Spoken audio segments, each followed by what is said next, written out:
संतोषी माता की जय। आज शुक्रवार के दिन सुनिए संतोषी माता की संपूर्ण व्रत कथा। एक गांव में एक बुढ़िया रहती थी जिसके 7 बेटे थे। 6 बेटे कमाने वाले थे और एक सबसे छोटा बेटा निकम्मा था।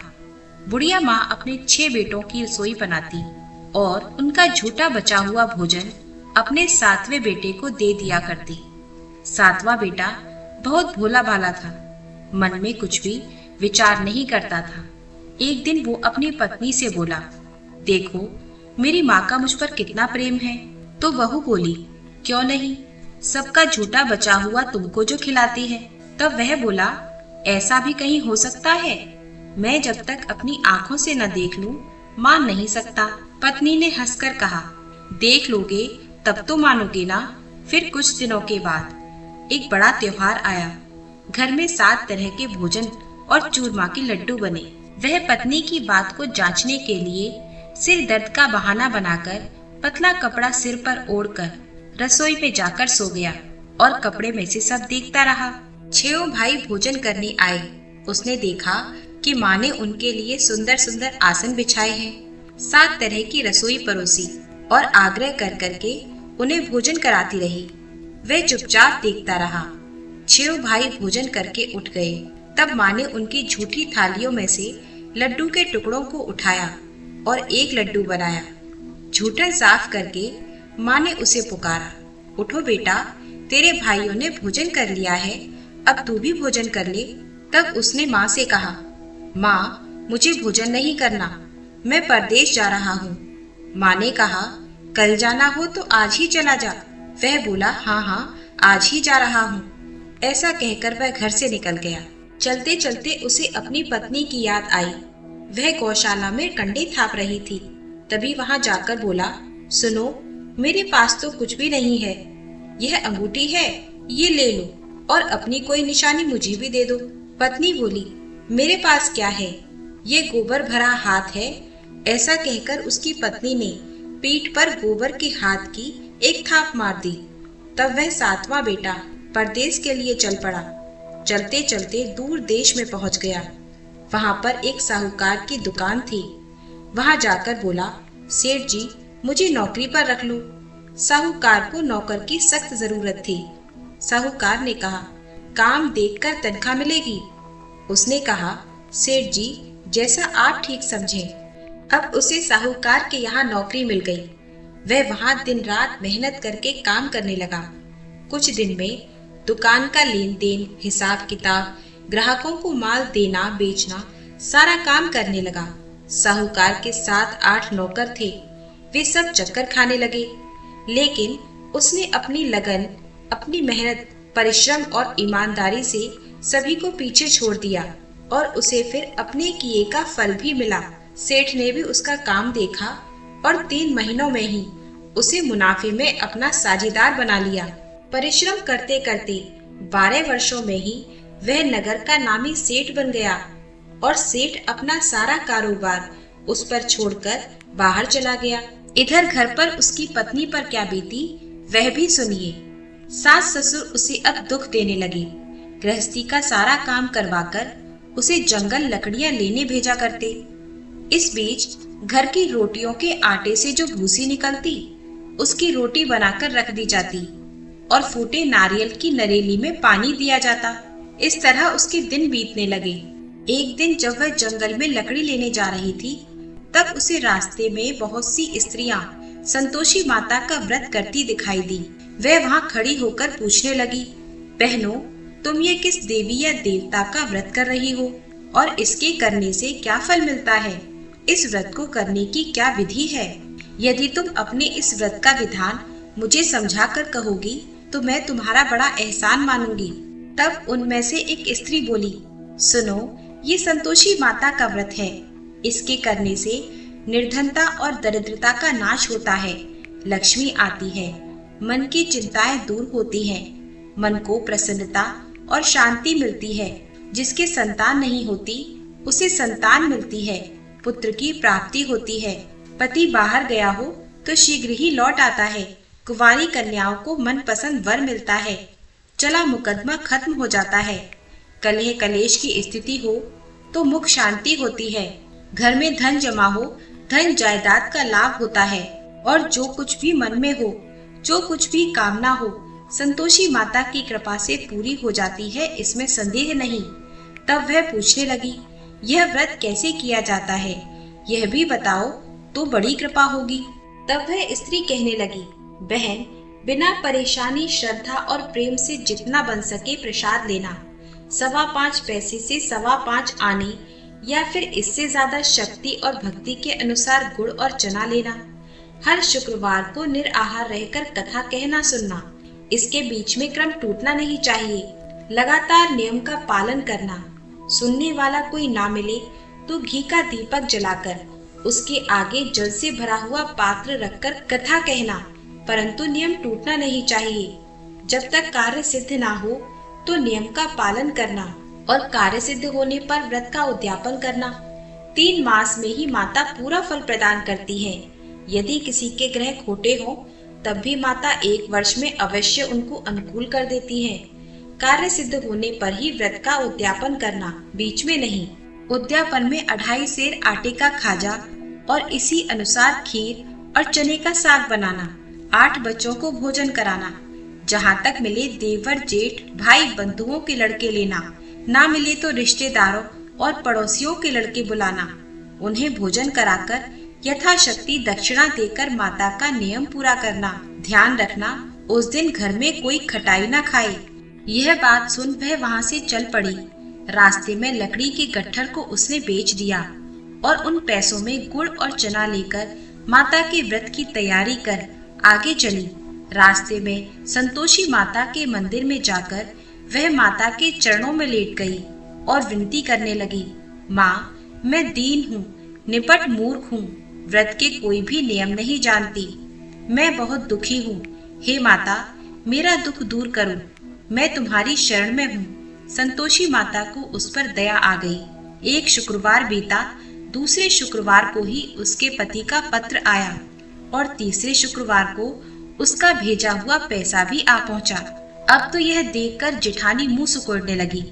इतने दिनों के बाद पैसा आया, इसमें क्या बड़ाई है।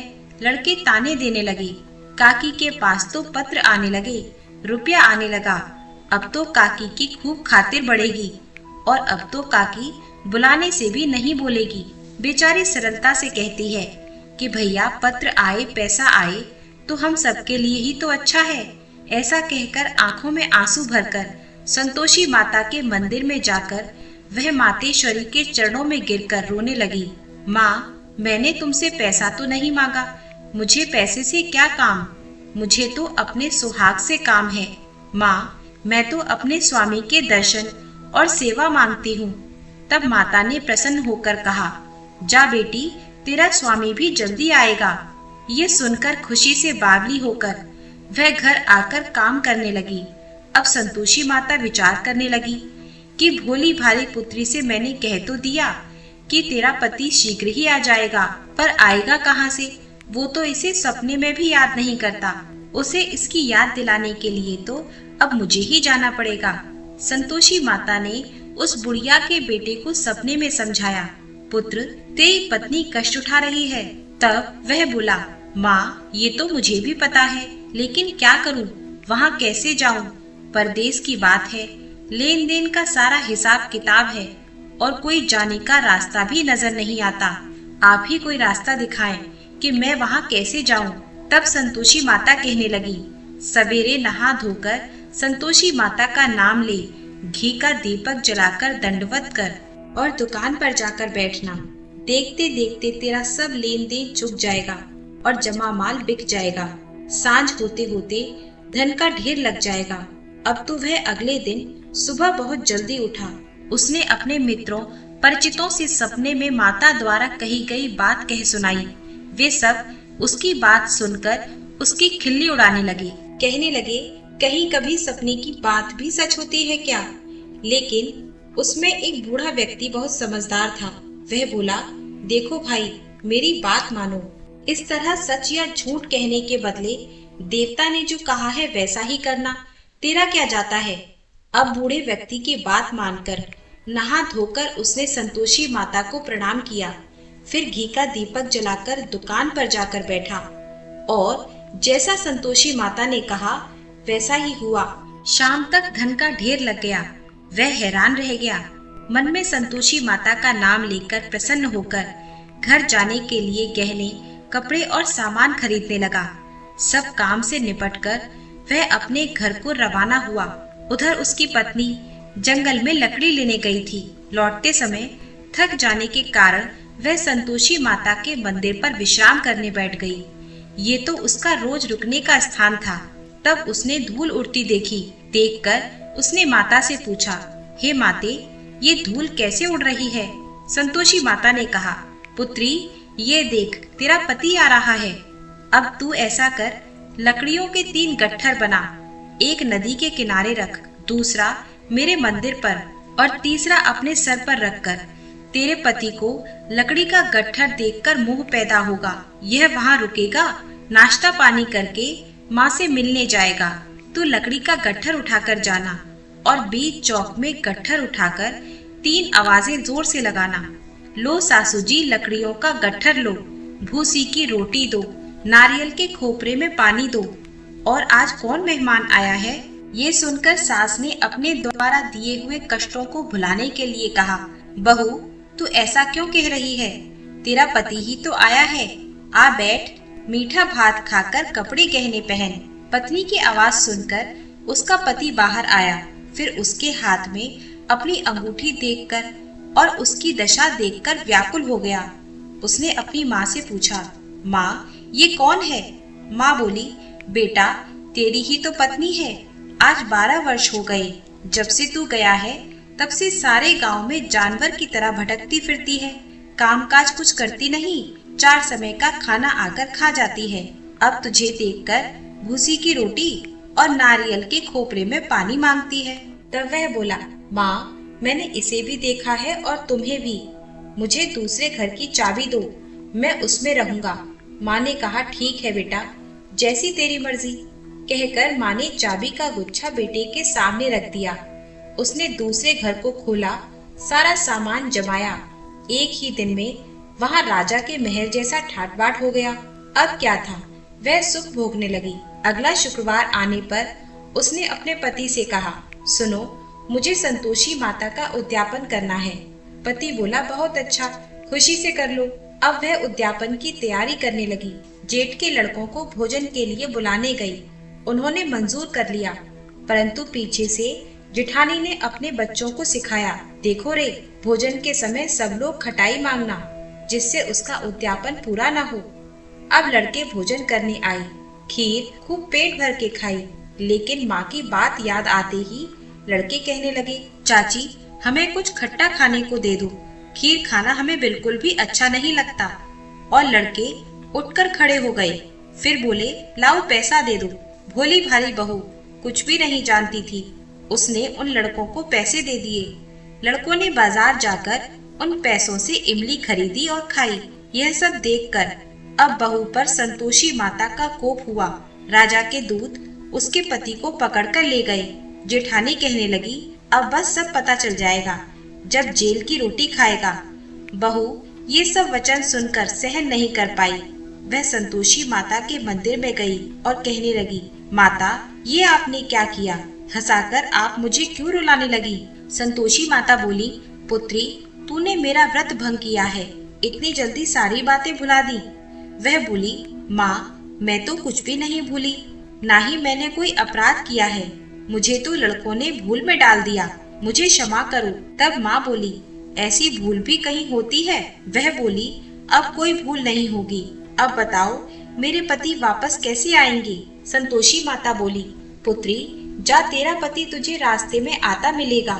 वह मंदिर से निकलकर बाहर आई तो रास्ते में उसे अपना पति आता हुआ मिला। उसने पूछा, कहाँ गए थे? तब वह बोला, इतना धन जो कमाया है उसका कर राजा ने मांगा था, वही भरने गया था। तब वह प्रसन्न होकर बोली, भला हुआ, अब घर चलो। फिर अगला शुक्रवार आया तब वह बोली, मुझे माता का उद्यापन करना है। पति ने कहा, ठीक है, करो। फिर वह जेठानी के लड़कों को भोजन करने के लिए बुलाने गई। जेठानी ने लड़कों को फिर सिखा दिया कि तुम पहले की तरह खटाई मांगना। अब की बार लड़के भोजन करने से पहले ही बोलने लगे, हमें खीर पूरी खाना अच्छा नहीं लगता, जी घबराता है, कुछ खटाई खाने को दे दो।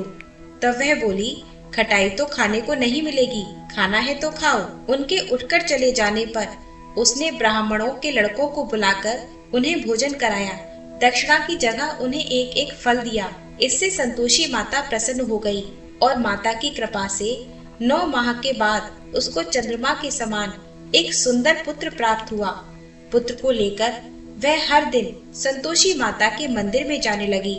माँ ने सोचा, ये रोज आती है, आज क्यों ना मैं ही इसके घर चली जाऊं, इसका आसरा देखूं तो सही, ये कैसे रहती है, कहाँ रहती है। ये विचार कर माता ने भयानक रूप बनाया। गुड़ और चने से सना हुआ मुख, ऊपर से मुंड के समान होठ, उस पर मक्खियां भिनभिना रही थीं।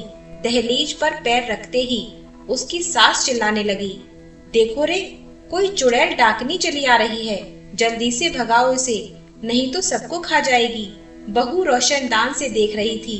वह प्रसन्न हो उठी, आज मेरी माता मेरे घर आई है, ऐसा कहकर दूध पीते बच्चे को गोद से उतार दिया। ये सब देखकर सास क्रोध में बोली, अरे देखो तो जरा इसका उतावलापन, कैसे उतावली हुई जा रही है, जो बच्चे को ही पटक दिया। इतने में ही माँ के प्रताप से जहाँ देखो वहाँ लड़के ही लड़के नजर आने लगे। वह बोली, माँ जी, मैं जिनका व्रत करती हूँ ये वही संतोषी माता है। ऐसा कहकर उसने झट से घर के सारे किवाड़ खोल दिए। सबने फिर तो माता की चरण पकड़ लिए और विनती करके कहने लगे, हे माता, हम मूर्ख हैं, अज्ञानी हैं, आपके व्रत की विधि हम नहीं जानते, आपका व्रत भंग कर हमने बड़ा पाप किया है। हे माते, आप हमारे सभी अपराधों को क्षमा करो। इस तरह बार बार कहने पर संतोषी माता प्रसन्न हो गई। इसके बाद उसकी सास कहने लगी, हे संतोषी माता, आपने बहू को जैसा फल दिया वैसा फल सबको देना। जो ये कथा पढ़े सुने उसके भी सभी मनोरथ पूर्ण करना। प्रेम से बोलिए, संतोषी माता की जय।